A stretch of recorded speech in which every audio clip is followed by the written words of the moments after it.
పోటీ పరీక్షల అభ్యర్థులకు మరియు అందరికీ స్వాగతం. తెలంగాణ ఉద్యమ చరిత్ర. Like and subscribe, share my channel. పోటీ పరీక్షల అభ్యర్థులకు స్వాగతం, అందరికీ సుస్వాగతం. తెలంగాణ ఉద్యమ చరిత్రలో భాగంగా ఈరోజు ఈ వీడియోలో తెలంగాణ ఉద్యమంలో వైఎస్ఆర్ కాంగ్రెస్ పార్టీ గురించి తెలుసుకుందాం. తెలంగాణ ఉద్యమంలో వైఎస్ఆర్ కాంగ్రెస్ పార్టీ పాత్ర 2009 సంవత్సరంలో మాజీ ముఖ్యమంత్రి కీర్తిశేషులు స్వర్గీయ వైఎస్ రాజశేఖర రెడ్డి కుమారుడు వైఎస్ జగన్మోహన్ రెడ్డి వైఎస్ఆర్ కాంగ్రెస్ పార్టీని స్థాపించాడు. 2009 సంవత్సరంలో స్థాపించాడు. వైఎస్ఆర్ కాంగ్రెస్ పార్టీ నాయకులు తొలి దశలో తెలంగాణ సెంటిమెంట్ పట్ల గౌరవాన్ని ప్రకటించి సంబంధిత పక్షాలు ఎవరికి అన్యాయం జరగకుండా ఒక పరిష్కారం కనుగొనాలని కేంద్ర ప్రభుత్వాన్ని కోరారు. 2012లో కేంద్ర హోంశాఖ మంత్రికి రాసిన లేఖలో కేంద్ర ప్రభుత్వం ఒక సామరస్యపూర్వక నిర్ణయం తీసుకోవాలని కోరారు. 2012లో కేంద్ర హోంశాఖ మంత్రికి రాసిన లేఖలో కేంద్ర ప్రభుత్వం ఒక సామరస్యపూర్వక నిర్ణయం తీసుకోవాలని కోరింది. వైఎస్ఆర్ కాంగ్రెస్ పార్టీ ఆర్టికల్ 3 ప్రకారం, చాలా ఇంపార్టెంట్ పాయింట్ ఇది, వైఎస్ఆర్ కాంగ్రెస్ పార్టీ ఆర్టికల్ 3 ప్రకారం తెలంగాణ రాష్ట్రాన్ని ఏర్పాటు చేయాలని చెబుతూనే మరోవైపు రాష్ట్ర విభజనను వ్యతిరేకించి సమైక్యాంధ్రప్రదేశ్ను సమర్థించింది. వైఎస్ఆర్ కాంగ్రెస్ పార్టీ ఆర్టికల్ 3 ప్రకారం తెలంగాణ రాష్ట్రాన్ని ఏర్పాటు చేయాలని చెబుతూనే మరోవైపు రాష్ట్ర విభజనను వ్యతిరేకించి సమైక్య ఆంధ్రప్రదేశ్ను సమర్థించింది. తెలంగాణ ఉద్యమంలో ఎంఐఎం పార్టీ గురించి తెలుసుకుందాం. ఎంఐఎం పార్టీ హైదరాబాద్లో ముస్లింలు విశాలాంధ్ర ఉద్యమాన్ని 1954-55లో వ్యతిరేకించారు. 1954-55లో వ్యతిరేకించారు. విశాలాంధ్ర ఉద్యమాన్ని ముస్లింలు హైదరాబాద్లో వ్యతిరేకించారు. తదనంతరం 1957 తర్వాత మజ్లిస్ పార్టీ తెలంగాణ ఏర్పాటును వ్యతిరేకించింది. తదనంతరం 1957 తర్వాత మజ్లిస్ పార్టీ తెలంగాణ ఏర్పాటును వ్యతిరేకించింది. 1989 మధ్య కాలంలో సలావుద్దీన్ ఓవైసీ తెలంగాణ సంఘర్షణ సమితిలో చేరి తెలంగాణ రాష్ట్ర ఏర్పాటును డిమాండ్ చేశారు. చాలా ఇంపార్టెంట్ పాయింట్ ఇది. 1989-90 మధ్య కాలంలో సలావుద్దీన్ ఓవైసీ తెలంగాణ సంఘర్షణ సమితిలో చేరి తెలంగాణ రాష్ట్ర ఏర్పాటును డిమాండ్ చేశారు. 2008లో అసదుద్దీన్ ఓవైసీ తెలంగాణను వ్యతిరేకించి తదనంతరం శ్రీకృష్ణ కమిటీకి రాయల తెలంగాణ కావాలని విజ్ఞప్తి చేశారు. చాలా ఇంపార్టెంట్. రాయల తెలంగాణ కోరింది ఎవరు అంటే ఇక్కడ మనం అసదుద్దీన్ ఓవైసీ అని చెప్పేసి కూడా పేరు గుర్తుపెట్టుకోవాల్సి ఉంటుంది. 2008లో అసదుద్దీన్ ఓవైసీ తెలంగాణను వ్యతిరేకించి తదనంతరం శ్రీకృష్ణ కమిటీకి రాయల తెలంగాణ కావాలని విజ్ఞప్తి చేశారు. హైదరాబాద్ను కేంద్రపాలిత ప్రాంతం చేయాలనే ప్రయత్నాన్ని మజ్లిస్ పార్టీ గట్టిగా వ్యతిరేకించింది. లోక్సత్తా పార్టీ గురించి తెలుసుకుందాం. తెలంగాణ ఉద్యమంలో లోక్సత్తా పార్టీ దాని యొక్క ట్రెండ్, ఆ పార్టీ యొక్క ట్రెండ్ ఎలా ఉంది, దాని వైఖరి అనే దాని గురించి తెలుసుకుందాం. లోక్సత్తా పార్టీ గురించి 1996లో లోక్సత్తా ఒక ప్రభుత్వేతర సంస్థగా జయప్రకాష్ నారాయణ ఆధ్వర్యంలో ఏర్పడింది. 1996లో లోక్సత్తా ఒక ప్రభుత్వేతర సంస్థగా జయప్రకాష్ నారాయణ ఆధ్వర్యంలో ఏర్పడింది.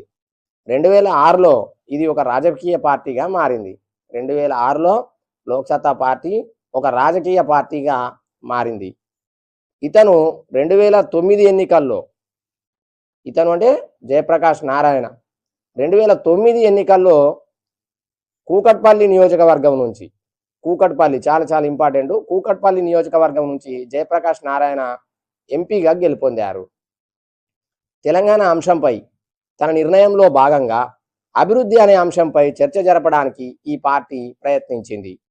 తెలంగాణ అంశంపై తన నిర్ణయంలో భాగంగా అభివృద్ధి అనే అంశంపై చర్చ జరపడానికి ఈ పార్టీ ప్రయత్నించింది. అయితే ఈ పార్టీలోని తెలంగాణ ప్రాంత నాయకులు ఒత్తిడి చేయడంతో సమస్యకు సమగ్ర సామరస్యపూర్వక పరిష్కారంలో భాగంగా ప్రత్యేక తెలంగాణ ఏర్పాటుకు స్వాగతిస్తున్నామని ప్రకటించింది. ఈ పార్టీలోని తెలంగాణ నాయకుల ఒత్తిడి చేయడంతో తెలంగాణ ప్రాంత నాయకులు ఒత్తిడి చేయడంతో సమస్యకు సమగ్ర సామరస్యపూర్వక పరిష్కారంలో భాగంగా ప్రత్యేక తెలంగాణ ఏర్పాటుకు స్వాగతిస్తున్నామని లోక్సత్తా పార్టీ ప్రకటించింది. తెలంగాణ ఉద్యమంలో సిపిఐ పార్టీ గురించి తెలుసుకుందాం. భారత కమ్యూనిస్టు పార్టీ తెలంగాణ ఏర్పాటు అంశంపై తన నిర్ణయాన్ని ప్రణబ్ ముఖర్జీ కమిటీ ముందు, శ్రీకృష్ణ కమిటీ ముందు రోషయ్య నిర్వహించిన అఖిలపక్ష సమావేశంలో, కేంద్ర హోంశాఖ మంత్రి జరిపిన అఖిలపక్ష సమావేశాల్లో ప్రకటించింది. భారత కమ్యూనిస్టు పార్టీ తెలంగాణ రాజకీయ జేఏసీలో భాగస్వామిగా తెలంగాణ సాధనకు ఉద్దేశించి అన్ని నిరసన కార్యక్రమాల్లో, ఉద్యమాల్లో చురుకుగా పాల్గొన్నది. Please subscribe my channel. దయచేసి లైక్ చేయండి. లైక్ చేస్తేనే నలుగురికి పోతుంది, హెల్ప్ఫుల్గా ఉంటుంది. కాబట్టి లైక్ చేయగలరని కోరుతున్నాను. భారత కమ్యూనిస్టు పార్టీ తెలంగాణ రాజకీయ జేఏసీలో భాగస్వామిగా తెలంగాణ సాధనకు ఉద్దేశించి అన్ని నిరసన కార్యక్రమాల్లో, ఉద్యమాల్లో చురుకుగా పాల్గొన్నది. సిపిఐ పార్టీ మొదట విశాలాంధ్ర ఉద్యమాన్ని నడిపి ఆంధ్ర తెలంగాణ విలీనానికి కారణమై 2009 తర్వాత తెలంగాణకు అనుకూలంగా తన వైఖరిని మార్చుకొని ప్రత్యేక తెలంగాణకు మద్దతు ఇచ్చింది. సిపిఐ పార్టీ మొదట విశాలాంధ్ర ఉద్యమాన్ని నడిపి ఆంధ్ర తెలంగాణ విలీనానికి కారణమై 2009 తర్వాత తెలంగాణకు అనుకూలంగా తన వైఖరిని మార్చుకొని ప్రత్యేక తెలంగాణకు మద్దతు ఇచ్చింది. 2011 జూన్ 4 నుండి చాలా ఇంపార్టెంట్. 2011 జూన్ 4 నుండి 15వ తేదీ వరకు తెలంగాణ ప్రజా పోరుయాత్ర అనే పేరుతో 2011 జూన్ 4 నుండి 15 వరకు తెలంగాణ ప్రజా పోరుయాత్ర అనే పేరుతో ఆదిలాబాద్లోని జోడేఘాట్ నుండి ప్రారంభించి తెలంగాణ వ్యాప్తంగా యాత్రను నిర్వహించి ముగింపు సభను హైదరాబాద్లోని నిజాం కాలేజీ మైదానంలో నిర్వహించింది. ముగింపు సభ నిజాం కాలేజీ మైదానంలో నిర్వహించారు. 2013 జనవరి 19న చాలా ఇంపార్టెంట్. 2013 జనవరి 19న సిపిఐ రాష్ట్ర కార్యదర్శి నారాయణ ఆధ్వర్యంలో తెలంగాణ కోసం సామూహిక ధర్నా పేరుతో భారీ నిరసన కార్యక్రమం నిర్వహించగా ముఖ్య అతిథిగా ఆర్ఎల్డి అధినేత జయంత్ సింగ్ హాజరై తెలంగాణ బిల్లు పార్లమెంటులో ప్రవేశపెడితే మద్దతు ఇస్తామని ప్రకటించారు. సిపిఐ పార్టీ తెలంగాణ బిల్లు పెడితే మద్దతు ఇస్తామని ప్రకటించి చివరిదాకా ఆ మాటకు కట్టుబడి ఉంది. చాలా ఇంపార్టెంట్. ఇక్కడ మనకు ఇంపార్టెంట్ పాయింట్ ఏంటంటే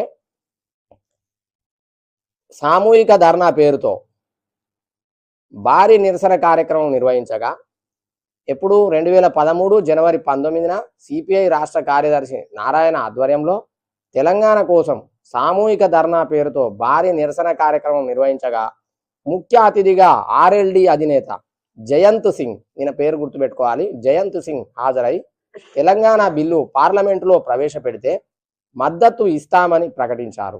చాలా important. CPI party Telangana bill పెడితే మద్దతు ఇస్తామని ప్రకటించి చివరి దాకా ఆ మాటకు కట్టుబడి ఉంది అని చెప్పేసి గుర్తుపెట్టుకోవాలి. అభ్యర్థులు గమనించగలరు. సిపిఎం పార్టీ గురించి తెలుసుకుందాం.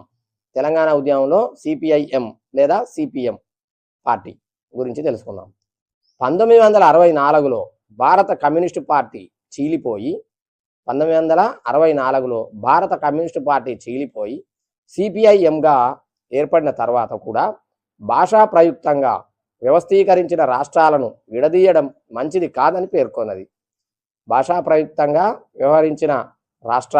వ్యవస్థీకరించిన రాష్ట్రాలను విడదీయడం మంచిది కాదని పేర్కొన్నది. ఈ విధంగా రాష్ట్రాలను విడదీయడానికి ప్రయత్నిస్తే చిన్న చిన్న కారణాలు చూపి ప్రత్యేక రాష్ట్రాలు ఏర్పరచమనే డిమాండ్లు అధికం అవుతాయని సందేహం వ్యక్తం చేసింది.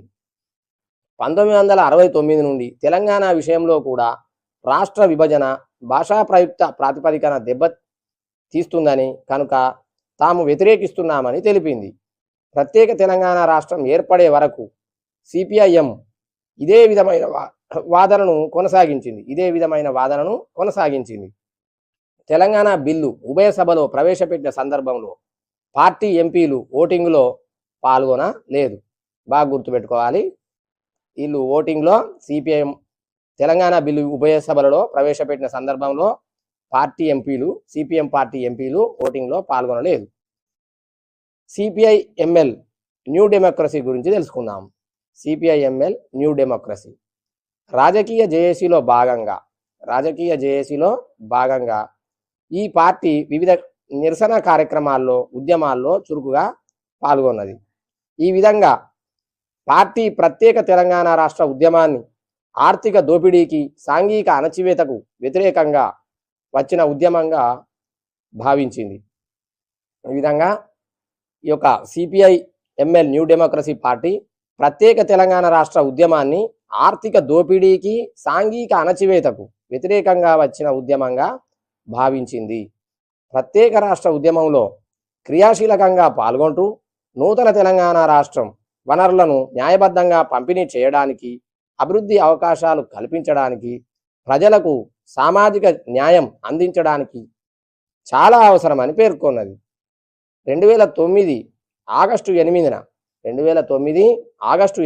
సిపిఐఎంఎల్ న్యూ డెమోక్రసీ చాలా ఇంపార్టెంట్ హైదరాబాద్లో ఒక సదస్సును నిర్వహించి ప్రత్యేక తెలంగాణ ఏర్పాటుకు అనుకూలంగా తీర్మానం చేసింది. కేసీఆర్ దీక్ష సమయంలో ఖమ్మం జైలుకు తరలించేటప్పుడు అక్రమ అరెస్టులకు నిరసనగా ఖమ్మంలో ఆందోళన నిర్వహించింది. 2011 మార్చి 10న మిలియన్ మార్చిలో భాగంగా మొట్టమొదటిసారిగా ఈ పార్టీ కార్యకర్తలు